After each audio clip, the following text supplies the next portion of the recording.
The whole story started with meeting Bruno. It was like 21 years ago. I was going up country and found Bruno tied to a tree. I decided to help him, so I actually purchased Bruno for $20.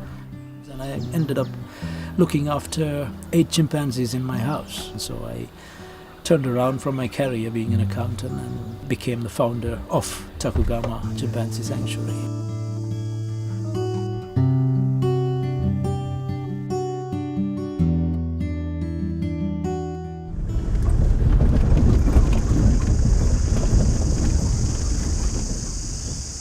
The wild chimpanzee populations for Sierra Leone, the current estimates are somewhere around 2,000 chimps, so you're talking about an alarming drop.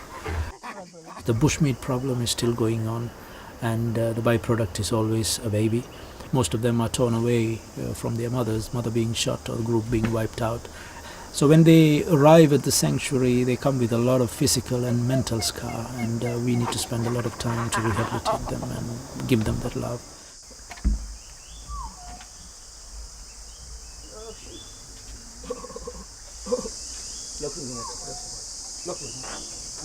The first contact is the resident veterinarian, because they need to really see what's the condition of the chimp, to see if he's physically has any trauma, any problem, or is he very disturbed.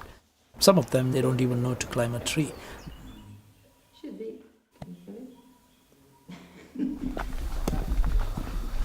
Mama Pose, she's like their mother. So she would take them out every day on walks and spend some time, teach them to climb trees and to build that confidence, because that is needed when they want to meet the other chimps. We have to make sure that we bring them out every day, at least 1 hour. It's like a source of learning, trying to be sociable, trying to socialize with each other, and then climbing trees, and then bending leaves together and making like something like small nests.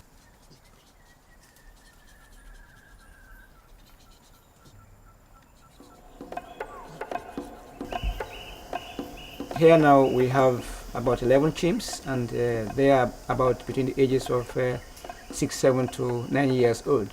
At the end of it all, we want to make sure that they move out into the jungle as a group, not as individuals at all. Here we have 27 chimpanzees occupying 4 acres. This is like a test area for chimps to really learn exactly how to live in the bigger areas, like in the jungle proper. We have a resident laboratory now. As you know, the chimpanzees are very much like us, so constantly we need to check their problems as well. When you walk around the sanctuary, you will realize that it's not just catering for the chimpanzees. We also have an education and a resource center. We have nearly 1,000 kids visiting the resource center and spending a whole day at the sanctuary learning about different issues.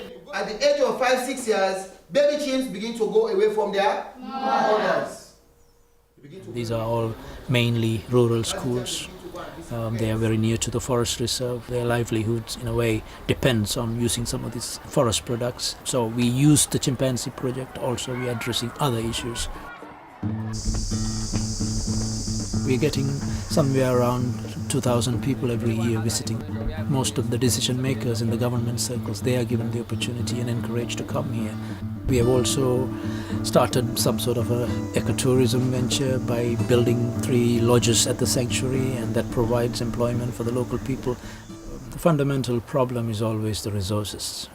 We live in a very, very poor country where so many human needs are there. Sometimes wildlife issues are not priority. We do our best to generate some of the funds needed to keep the project going, but obviously we can go further and we can do a lot more. This only comes from partnership from the outside. The coming year we are starting on a nationwide survey and census of the whole country for wild chimpanzee population.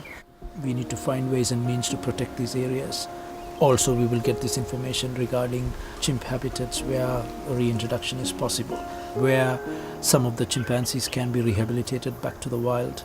And I think there will be more work ahead of us, and we are prepared for it.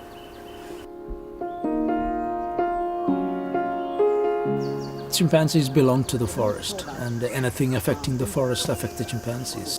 We are using the chimpanzee as a flagship species to see how we can protect these remaining areas.